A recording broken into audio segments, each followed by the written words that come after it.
something to remember when you do B2B marketing is that your account are not buying before they have hundreds of impressions of your brand, because they need trust in what you're selling. So anywhere you can find an opportunity to remarket people who've been on your website, just do it. So that we do. Hi, everyone, and welcome back to another episode of Paris Talks Marketing. Today, I'm with Steffen Hedebrandt, who is a co-founder and chief revenue officer at Dreamdata. And Dreamdata is solving the very complex problem of attribution for B2B SaaS companies. So welcome to the show, Steffen. Thank you so much, Paris. I'm looking forward to our discussion. Great. And hopefully after a couple of false starts this time, we're gonna nail it and our connections are gonna hold up. Yeah. Why don't you start us off and help our audience understand a little bit more about what Dreamdata is doing? Yeah, I'm happy to. Dreamdata is basically you can call it a revenue attribution platform, and we very deliberately use the words revenue as opposed to just the traditional marketing attribution, because in B2B you don't close 5-6 figure deals with like a click on an ad.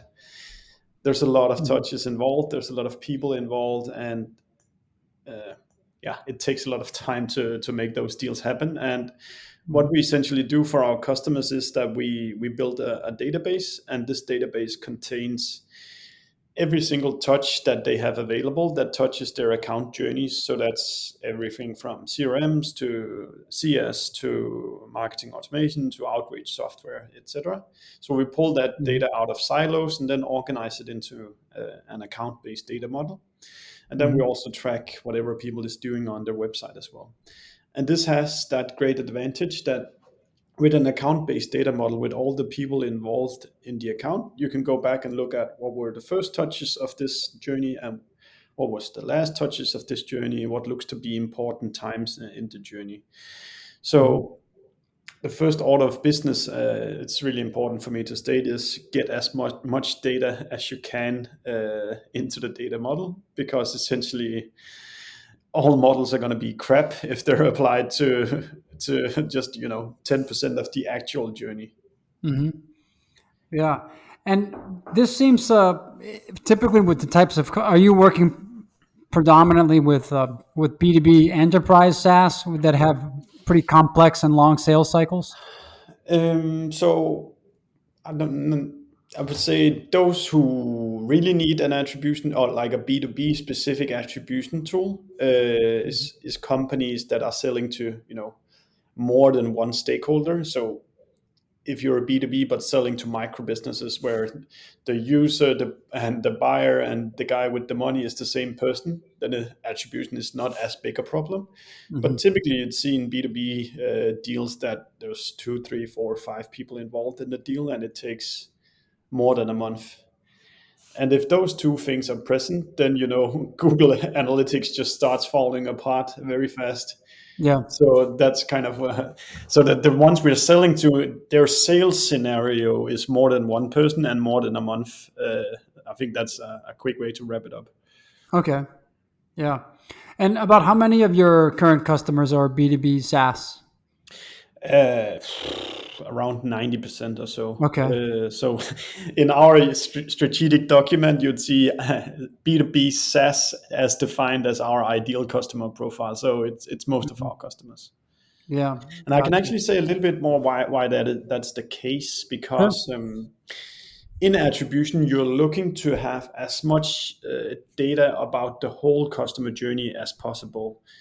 With SaaS companies, you typically see that they do most of their marketing investment online. The salespeople, they do inside sales, so they sit at their computer and use different pieces of software. And the product itself is also delivered online, typically, software as a service. So kind of you have an opportunity to almost do kind of closed loop attribution, meaning that from the first touch to the very last touch, you kind of have digital touches of all of it. And that's why our product delivers particularly well when it's software as a service companies. Mm-hmm. And I'm curious, for companies that have the combination of both enterprise sales, it could be maybe account-based marketing, but it's basically a motion that's designed to feed high quality leads to sales teams, combined with the so-called product-led growth approach, where it's more self-serve, low touch to no touch sales, but then some of those people eventually need to be upgraded. Can you also close that loop for people that get into a product-led growth experience and then later go into some sort of an upsell with sales? Oh yeah, good question. So we have a tracking script that you put on your website, or like basically all your digital entities. So we ourselves, we sell through kind of a freemium model, PLG model, whatever you want to call it. That Mm-hmm. when our script sits inside of the product as well, we'll keep recording this user is doing these things inside of your product. So Mm-hmm. that's kind of the activity of the individual. But then it's up to kind of, you know, the salespeople. So we typically use the deals created in the CRM to kind of Mm-hmm. apply money to the account. So if the salespeople go through these kind of things where, like, now I see an opportunity here, they create a deal, and then at one a month or two later they move that deal to closed one, then yeah, basically we take that money you win and then put back throughout those different touches that you track both in the product and on your like public Mm-hmm. website and so forth. Okay. I imagine that now working with so many B2B SaaS companies and having that bird's eye view on this attribution across so many companies that are going through the same, more or less going through the same processes. You must have now seen some trends and gathered some statistics about things like maybe average number of touch points related to deal size or length of a sales cycle. What kind of data and what kind of basically data are you seeing now at the industry level about B2B enterprise SaaS and attribution? So I can give you a few from the top of my mind. So one thing that is very real is the time people spend anonymous until they become that kind of converted lead. Mm-hmm. Typically, SaaS companies are pretty well aware about the funnel from the moment that the conversion happened and then to the deal was closed, because Mm-hmm. that's a visible journey. But because our script starts tracking people from the moment then when they arrived at the website the first time as anonymous people, Mm-hmm. we can actually see that that journey is typically either as long as the sales journey, the known sales journey, or longer. Mm-hmm. So the research phase that takes place, if your known sales cycle is 3 months, then you typically see that people are on the website the first time 3 months ago. Mm-hmm. And like now we're talking marketing. That's extremely important to know, because like now, as we speak right now, it's almost October, and if the actual sales journey is 6 months, we call it time to revenue. If that's actually 6 months and your CEO is screaming that you need to help hit the goals this year, well, then that's a little bit hard if we're like outside the Mm-hmm. normal sales cycle. So that info that you actually need, if you want to create demand, you need to start a lot earlier than you actually think. I think that's Mm-hmm. good revelation for a lot of people, not just to hit targets, but also for when do you actually know whether an experiment is a success or not. And this is a mistake I did in my past a lot, Mm-hmm. because I used to judge marketing spend in the same month as I made the spends, even though it's completely stupid, because like in this industry, deals doesn't happen overnight. They take 3, 6, 12 months, and you need to see the lifetime value, etc., Mm-hmm. etc. But marketers to still do the conclusions in the same month as they spent the money, which basically doesn't make any sense. Yeah. And then like add to that, like most companies are aware of it, but a lot of people underestimate that they're actually selling to teams and not individuals. Mm-hmm. This means that if you're selling to like an account with 3 or 4 people, then all the tools that you use in growth and marketing are not telling you the truth, because they're looking at the behavior of an individual who's actually part of an account's journey. So Google Analytics doesn't work, Facebook ads doesn't work. None of these tools tell you what's actually going on, because they're based on individuals and not on accounts. Mm-hmm. How does that sound so far? It sounds complex. I mean, how could you actually try to capture if you're selling to a team of people? Let's say there's a committee of 3 or 4 people that need to make a decision. Yeah. Um, how do you monitor? There's probably going to be one person who's going to be the most active in a research phase, depending on how the decision authority is distributed among that team. Maybe there's going to be one person on that team making a final decision, but that person is not going to be the very active person in the research phase. Do you all help companies get an understanding of who is an influencer to a decision maker and who is an end decision maker, and then how you can adapt according to that? Yeah, so in that sense, we don't have an opinion about that part of the data. Mm-hmm. What we do is basically we take all the touches and organize into an account-based timeline. So Mm-hmm. one day Stefan does something, the next day Paris does something. We don't. We can offer customers to do custom attribution models and then like exaggerate the impact of certain things. Mm-hmm. But like what we do is that we help people get all the touches into one journey, and Mm-hmm. then people can have their own opinions about what's important. I think it's also important to think about an attribution tool is not a it's not a an oracle or an alchemist or something like that. Mm-hmm. We're a statistical framework that supports your gut feeling, that gives you confidence to do stuff. So we're never ever gonna get you to knowing 100% of everything that took place. Never ever Mm-hmm. ever gonna happen. But it's Yeah. about moving what you know from 5-10% to maybe moving that to knowing 60-70% of what's going on, Yeah. because that's still enabling you to make better decisions than you did before. Yeah. And as you said, even confirming your intuition, I think a lot of times that marketers and salespeople they do make good decisions and their intuition is right. But having a tool that can help you confirm and trust your intuition even more is also really valuable. It's And extremely valuable when you're going upstairs to ask for more budget. yeah, then I you was wanna gonna. then you wanna say, Mhm. look, I actually marketing was the first touch of 50% of all our deals this quarter. Mhm. It would be pretty cool, and I have a plan for which campaigns it was that brought us these things. So how Yeah. about you give me 50% more budget this next quarter? Mhm. I want to know a little bit more specifically about some of these marketing attribution touch points, because our audience, I believe, is really mostly interested in the marketing side of things. Yeah. And it's very interesting that for these enterprise deals, you're saying that the data shows about half of the time is spent in a marketing anonymized marketing series of touch points, and then it becomes more personalized with sales. In that marketing phase, are you typically seeing any channels that are more commonly early touch points and other channels that are more commonly later touch points up until the point where that person then comes out from the shadows and reveals their identity to sales? That's a good question. I will have to qualitatively reflect upon it. So I think typically you'd see Mm-hmm. that. Where to start? So there's a couple of things I want to say.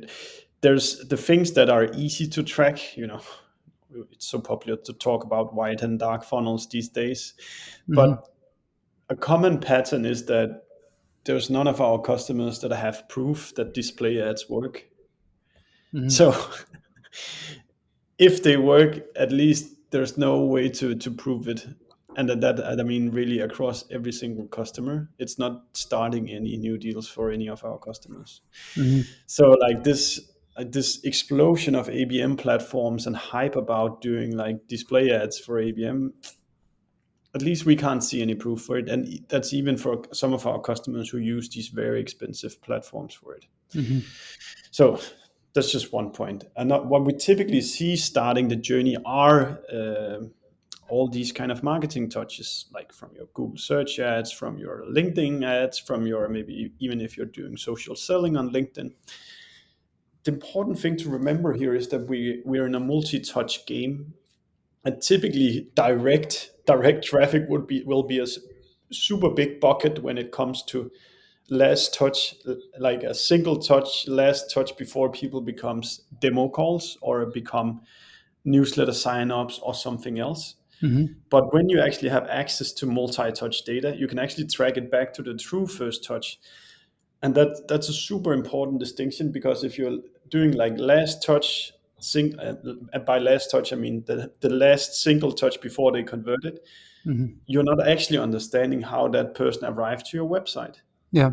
And typically you'd see a lot of those, that ad spend that looks completely as a cost is actually getting a lot of people on the website the first time, and then they have two more visits or three more, four more visits before they actually convert.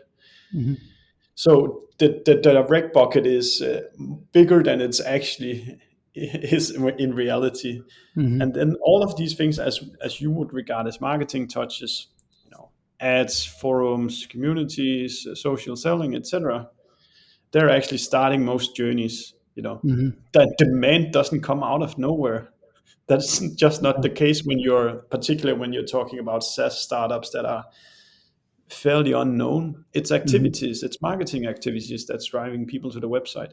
Yeah. But if you're not wired to understand multi-touch, then most stuff looks direct.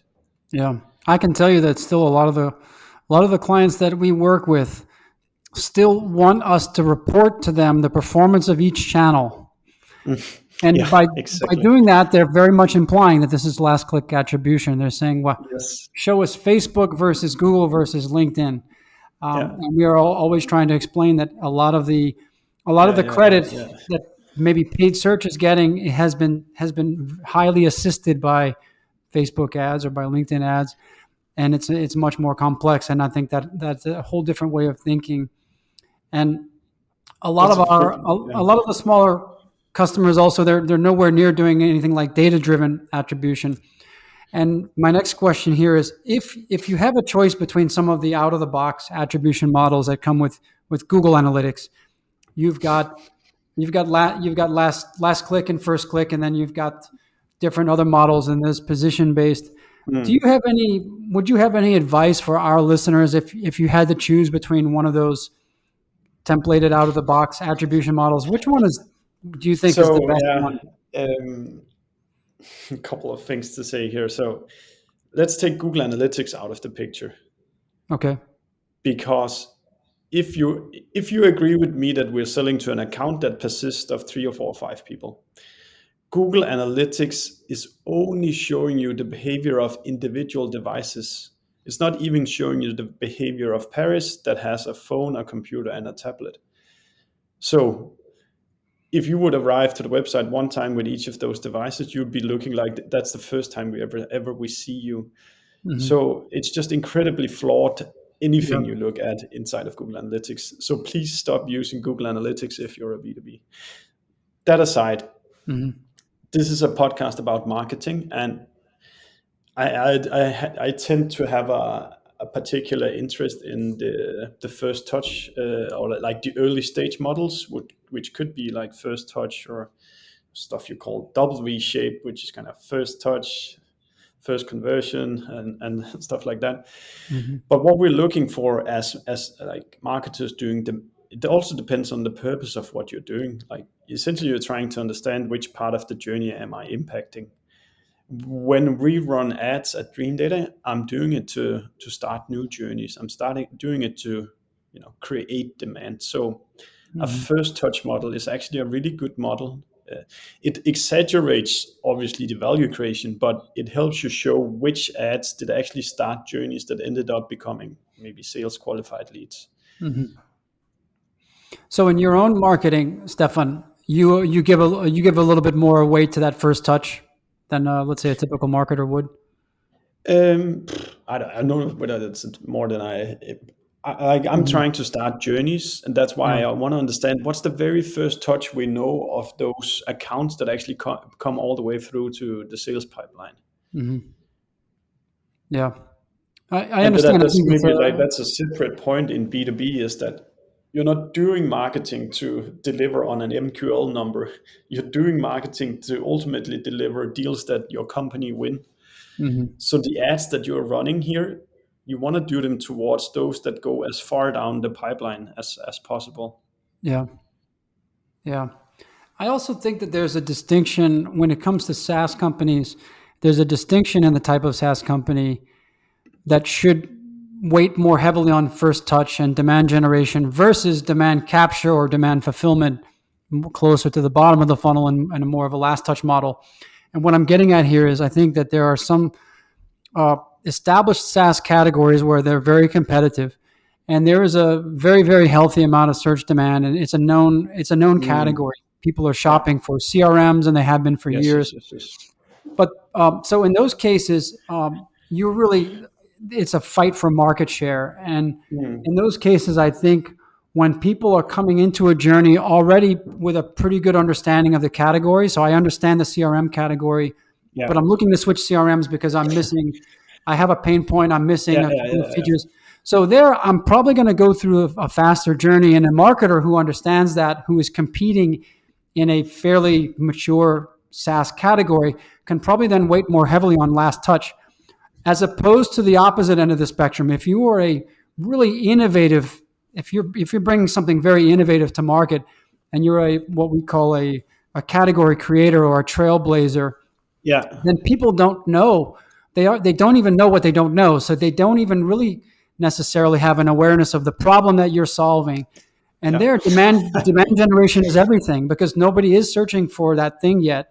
Paid Yeah. search, unless you can really crack through some adjacent search Mm. terms, which is a different discussion. But usually paid search isn't there until you've established the category. So you've got to put the emphasis on demand generation, and that's where I believe that more of a putting more weight on that first touch, and a more for first touch attribution model is going to be more appropriate. Would you This is generally agree? yeah, it's such an interesting. I think it's so well put, and it fits exactly the situation we're in with Dreamdata as well, because Hmm. an attribution tool doesn't have a natural spot on the CFO budget. Hmm. A CRM does, so I can totally relate to kind of you very fast you kind of you buy the traffic available, very low funnel, and then Hmm. from there it's much more painful to you call it create demand. So I can definitely relate to to that pain. Hmm. Yeah.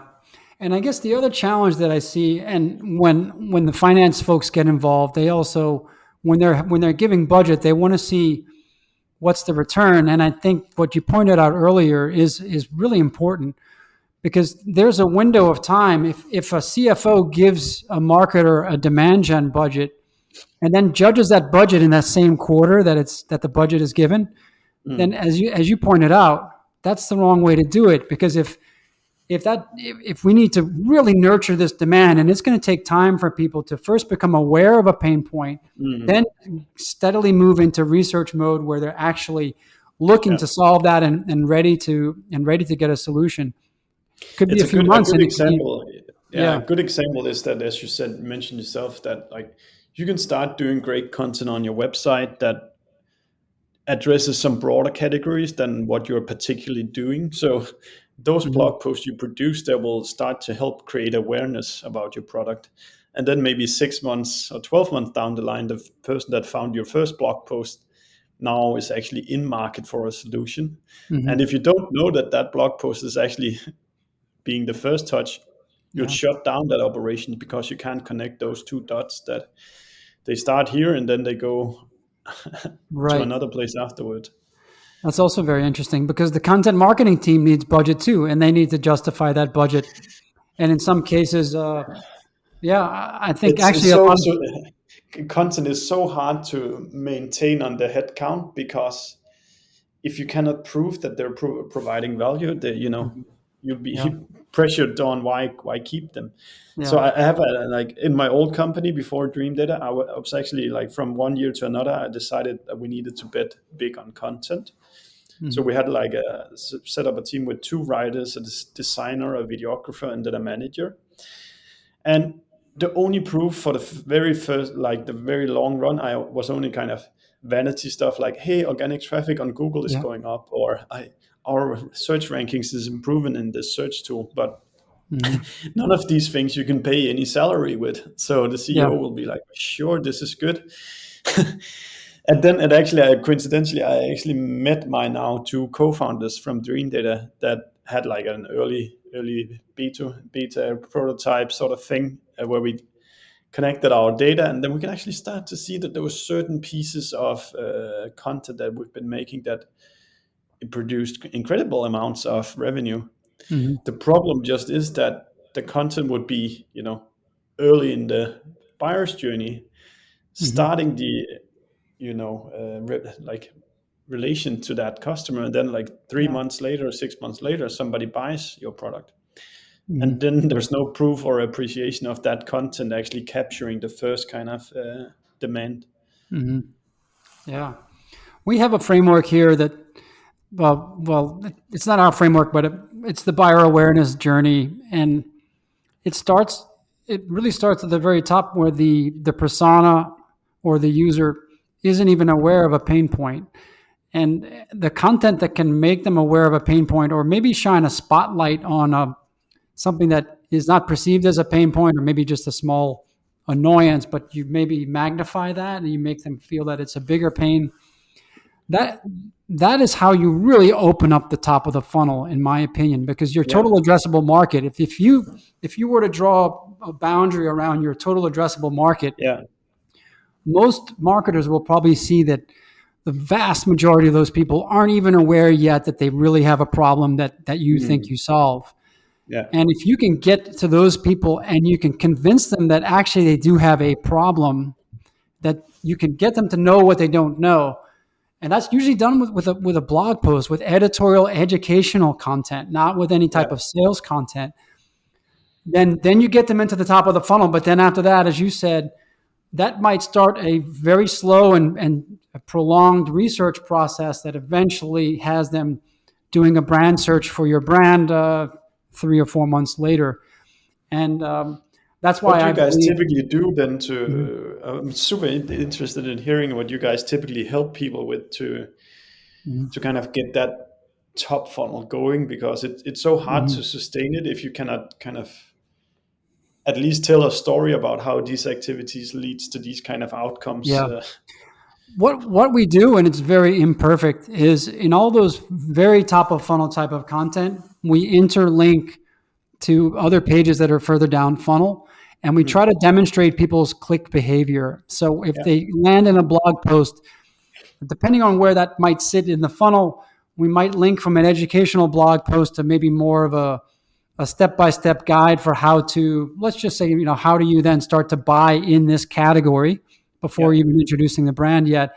And ultimately, you want to get people into your so-called money pages, your service pages, solutions pages, the pages that have the real call to action that is eventually going to drive a sign up or a demo call booking. Now that might be one click, it might be 2 clicks or three yeah. clicks. But when we design Mm, content, we're designing it very intentionally with the internal links that are placed in every piece of content, so that people, rather than leave that content, they're going to click through and they're going to take a step further down the funnel. Now that's yeah. how it's designed, but in practice, a lot of people will read a blog Stay post in the funnel. and they bounce out. Yeah, And then they bounce out, and you have to wonder, all right, are they ever going to come back? Did we plant the seed, a little seed of awareness now? And is yeah, that something they're going to start to think about and maybe start sniffing around this topic? And there we lose it, actually. And unfortunately, still, we are judged as an agency. Our content marketing is judged primarily on the ability to rank and bring organic traffic. And then mm, there's a certain conversion rate, you know, a blanket average conversion rate for the whole website that gets applied to that traffic. And then yeah. that's the assumed ROI. And that's wrong. I mean, it's totally That's wrong. that's basically what we bring to our customers. That say you convert word one of your articles converted one person, that is then part of an account with two or three other people, and they have a manager Mhm. who has the credit card. Then we Yeah. can still go back and say the first time we saw this account was actually an organic visit on this piece of content Hmm. that now 3 months later is your customer. Hmm. So that must mean that you can enrich that data even with the first touch point, and you can connect the IP address to a company. Yeah, so I just explain the simple technology as far as I understand what we do. So we Hmm. have a script this script assigns anonymous IDs to every visitor on the website, and we store that in a database. Then if you come 2, 3, 4, 5 times, we'll just keep adding to your logbook of what are you doing, where did you come from. And at some point, you're gonna let us know who you are by submitting a form, meaning that you book a demo, you log into the product, you sign up to the newsletter.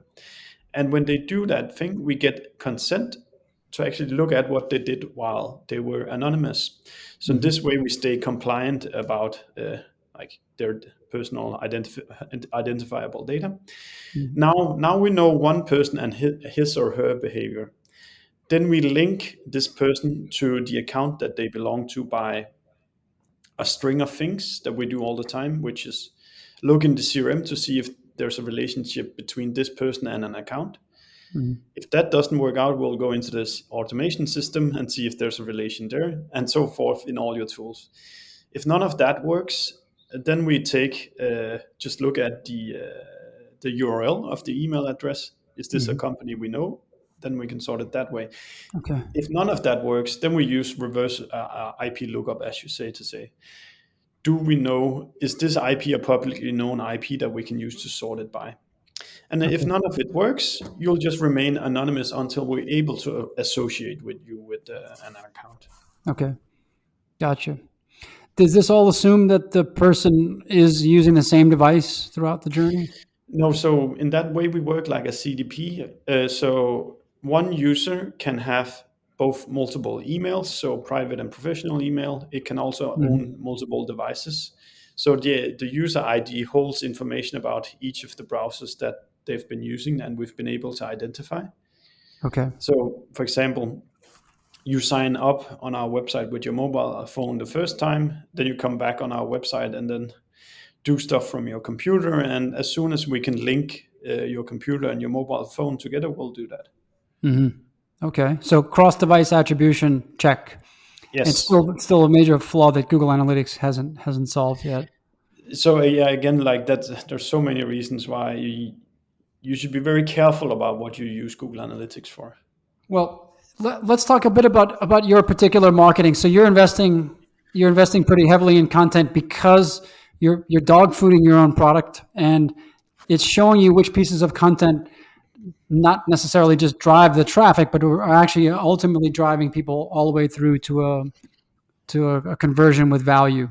Is that right? I wish. But there's, as you said yourself, there are so many things that everybody can do better, including us.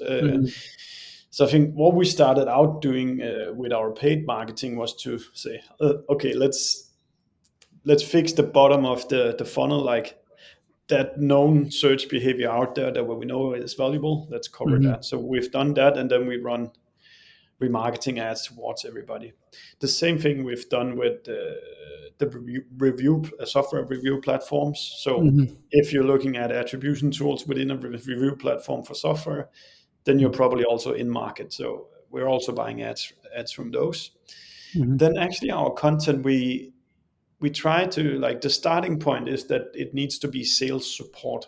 So the tough questions that our salespeople get, we try to answer those. So the salespeople know, sorry, I cannot answer this question, but I know we have a really good article addressing this thing. This could be stuff like, should I buy an ABM platform or should I use a revenue attribution tool? And then we produce content that tries to answer those questions really well. And then later on, hopefully, and then we do all the kind of on-site optimization of all those blog posts. So hopefully they will start climbing the ranks of Google afterwards. So that the content engine is focused around either explaining how our product works or how we can help salespeople answer tough questions. Then I would say some of the things that we've been really successful with recently has been, what you could popularly call social selling on LinkedIn. So starting to create, everybody on our team is basically creating between 3 and 5 posts a week now on LinkedIn. And if you do that with a very narrowly defined ideal customer profile in mind, so you provide quality posts targeted at a certain amount of people, and then you continuously add people that fits your ideal customer profile, then kind of the messaging continue to amplify itself because it reaches more and more of the right people.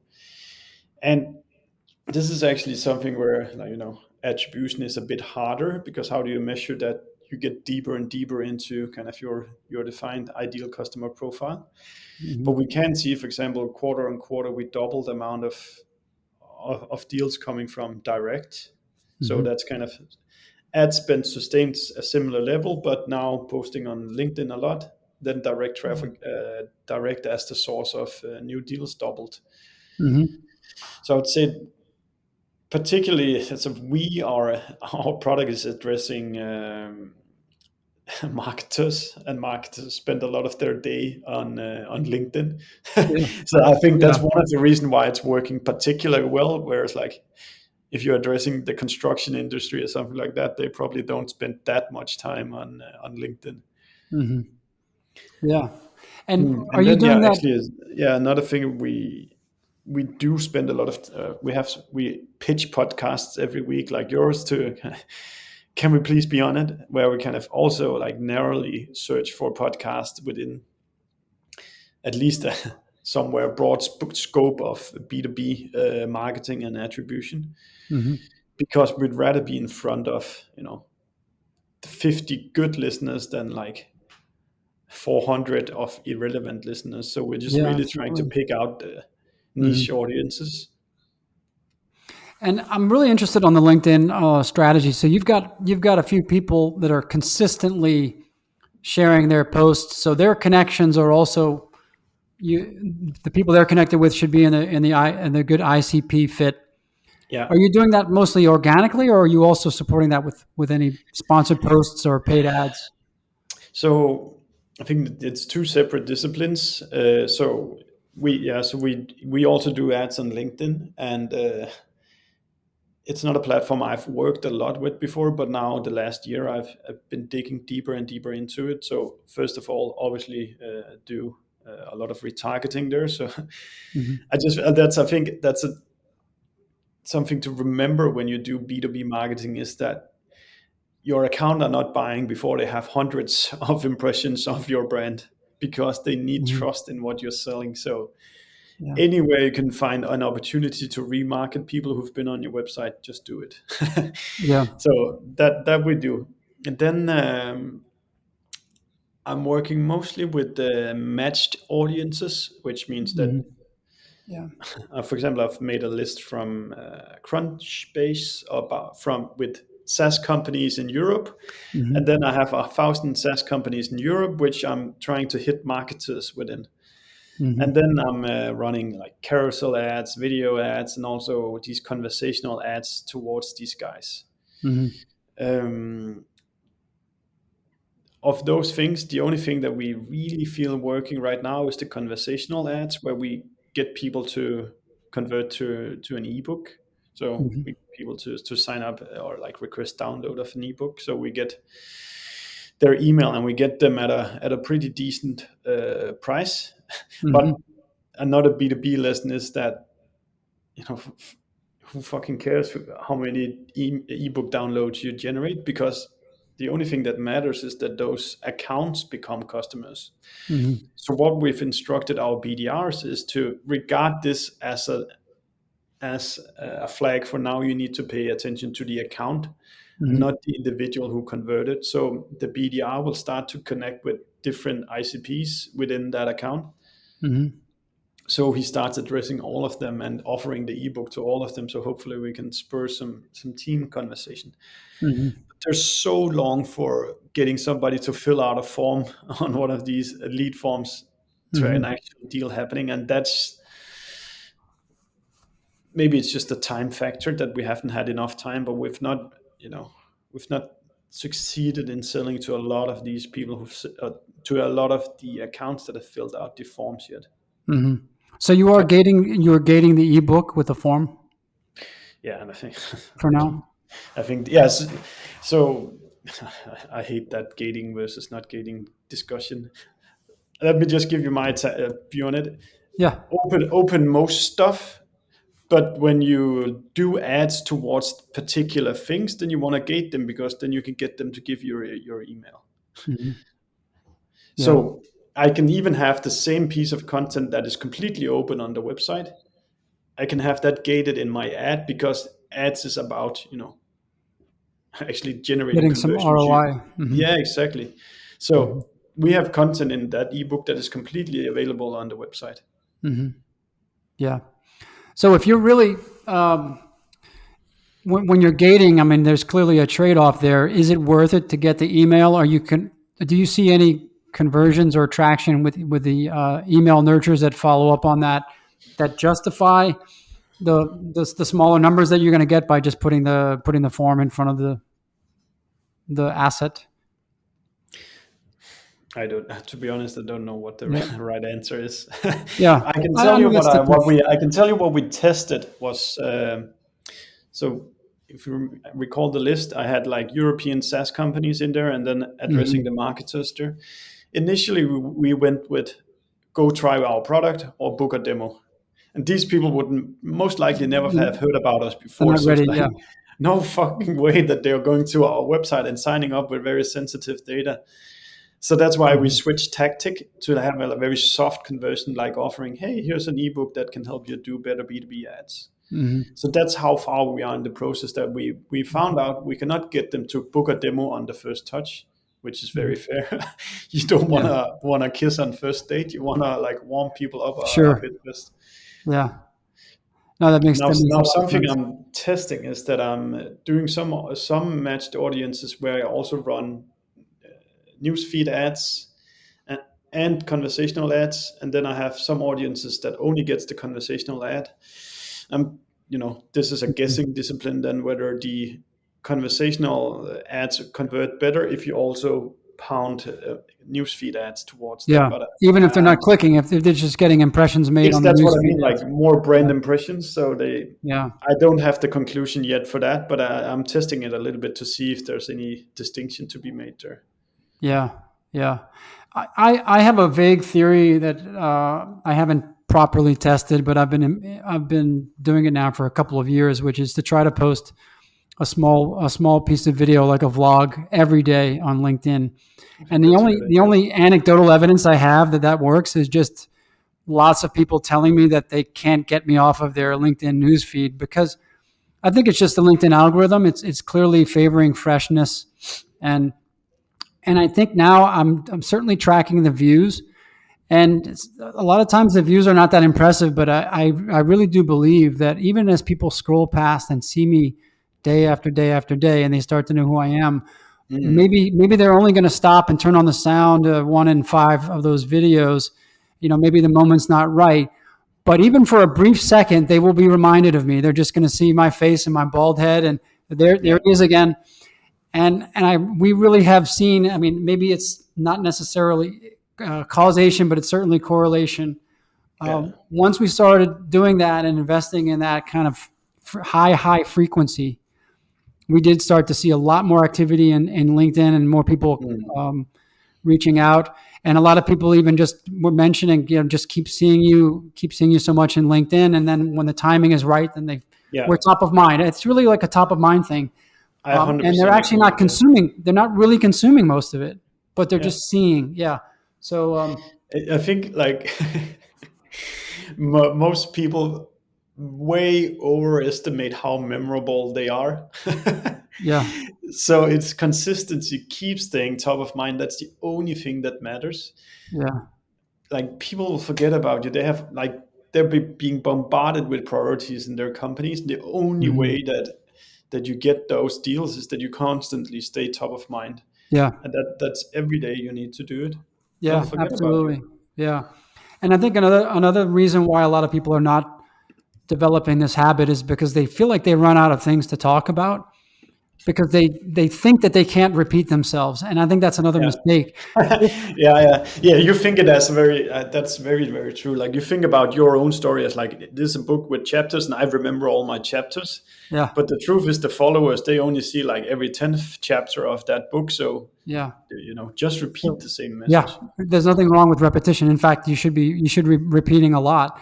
And Yeah, once I got over that mental hurdle myself, yeah, oh yeah, I can pull out the camera, and I can do almost, if something is coming to mind, I'll just repeat I keep banging on the drum, and I say it in slightly different ways, but I am repeating a whole lot of the times because I know people are really just taking a tiny slice of what I'm offering.